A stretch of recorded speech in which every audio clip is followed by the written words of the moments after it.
Hey, welcome back with one of my favorite books so far. Okay, yeah, no, it is totally my favorite book so far. Maybe not in like it's gonna change my world or anything like that, but this book like grabbed me. It totally intrigued me, and I jumped right in and I was obsessed with reading it. I'm talking like I was the weird girl at the grocery store reading a book in the lineup, which is maybe not good.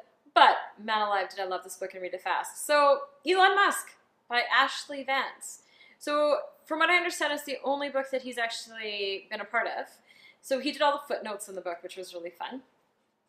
But I bought it as a joke, thinking, "Oh, the autobiography thing. I'm gonna try this. I'm gonna attempt this," and seriously, ended up being my favorite book.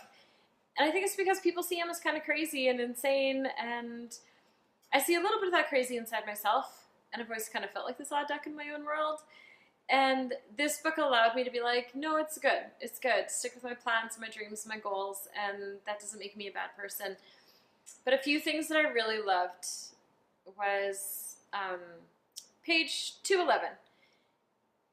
There's a guy talking, Gracias, and he's the Tesla and SpaceX investor and one of Musk's really good friends.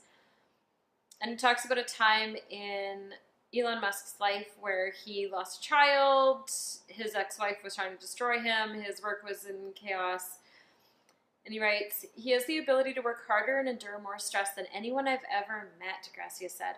"What he went through in 2008 would have broken anyone else. He didn't just survive, he kept working and stayed focused. That ability to stay focused in the midst of a crisis stands as one of Musk's main advantages over other executives and competitors. Most people who are under that sort of pressure fray," Gracia said. "Their decisions go bad. Elon gets hyper-rational. He's still able to make very clear long-term decisions. The harder it gets, the better he gets. Anyone who saw what he went through firsthand came away with more respect for the guy. I've just never seen anything like his ability to take pain."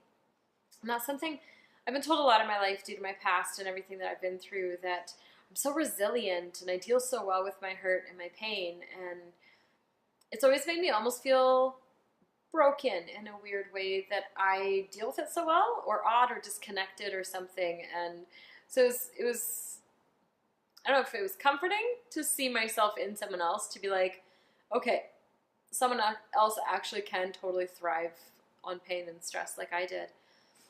And another section at the back was, it's funny to me, and this is in the epilogue by the writer, "It's funny to me to watch Wall Street and others try to digest this information," and it's talking about his company, his businesses, all the crazy things he's doing, "and place their bets on whether Musk will win out in the end. Many investors want to judge Tesla as if it's a normal company run by a typical businessman. How could Musk possibly propose that Tesla buy Solar City while both companies lay waste to their cash stockpiles? How could this guy possibly talk about making hundreds of thousands of cars when Tesla loses money on each vehicle? What's the business case for sending dozens of rockets to Mars? Whenever these questions pop up, I think back to an email Musk sent to a friend years ago. It read, in part, 'I am by nature obsessive compulsive. In terms of being an asshole or screwing up, I'm personally as guilty of that as anyone, and am somewhat thick-skinned in this regard due to the large amounts of scar tissue. What matters to me is winning, and not in a small way. God knows why. It's probably rooted in some very disturbing psychoanalytical black hole or neural short circuit.'" And then it goes on to talk about the email. "As the email shows, Musk does not operate like your typical CEO. He's charging after a personal calling, one that's intertwined with his soul and injected into the deepest part of his mind. After spending time with the man and studying him for years now, I'm convinced, frankly, that few people have the wherewithal to grasp the depth of Musk's motivation and the strength of his will. While I see the same business flaws, personal foibles, and challenges as anyone else, I remain as convinced as ever that Musk will succeed in his quests. He's not really wired to fail."